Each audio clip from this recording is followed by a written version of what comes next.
سمسور دی پرات لوسو ټول جهان رسول الله د حسن د هر وخت پورې باران رسول الله باران رسول الله.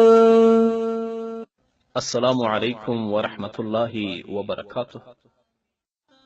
صدیق الله فرزاد د پکتیا ولایت د زرمت ولسوالۍ نه سلامونه رالیږلي او د سلام نه وروسته لیکلي چې زه یوه پوښتنه لرم. پوښتنه مې دا ده،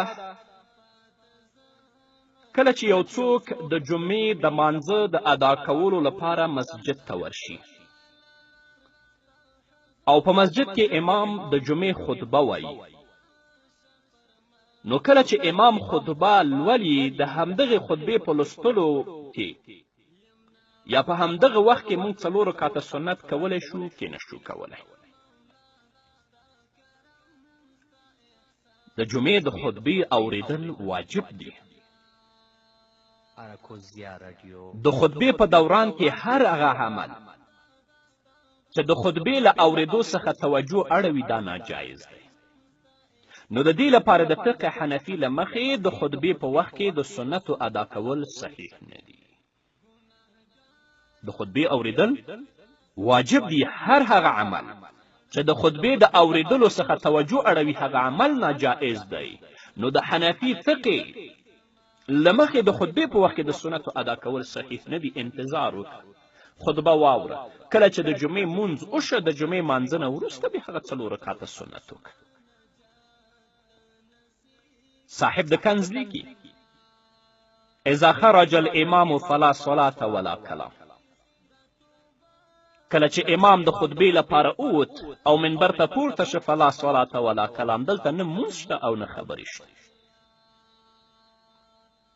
د دې په شرحه کې بحر رایق په 2م جلد کې په 155 صفحه کې باب الجمعه کې د حضرت علی کرم الله وجهه، د ابن عباس رضی الله تعالی عنهما او د ابن عمر رضی الله تعالی عنهما عمل او د هغو فعل را نقل کوي. لیکي چې کانوا یکرهون الصلاة والکلام بعد خروج الامام وقول الصحابة حجة. حضرت علی، حضرت ابن عباس، حضرت ابن عمر رضی الله عنهم دا کار به بد ګڼه چې کله به امام خطبې ته وخوته چې څوک مونځ وکړي یا څوک خبرې وکړي. او د صحابهو قول زموږ لپاره حجت دی. او علامه حسکفي رحمه الله په در مختار کې او علامه ابن عابدین الشامی په رد المختار کې په 2م جلد کې 158 صفحه کې باب الجمعه کې او هندیه په لمړني جلد کې 151 صفحه کې باب الجمعه کې لیکي چې کله امام اوزي د خطبې لپاره فلا صلاة ولا کلام، هلته نه مونځ شته نه خبرې شته. ابن عابدین د علامه حسکفي رحمه الله د دې عبارت لاندې لیکي چې قوله فلا صلاة شمل کن و تحیة المسجد، چې مونځ نشته نو دا شامل سنتو ته هم دی، سنت هم نشي کولی، او تحیة المسجد ته هم شامل دی چې هغه 2 رکعته نفل نشي کولی. نو د جمعې د خطبې اوریدل واجب دی. په دې دوران کې هر هغه عمل چې د خطبې له اوریدو څخه توجه اړوي هغه ناجایز دی. نو په دې وخت کې د سنتو ادا کول هم صحیح دی. رسول الله راغی دنیا ته خوشحالي شوه، نور ازادي شوه، نور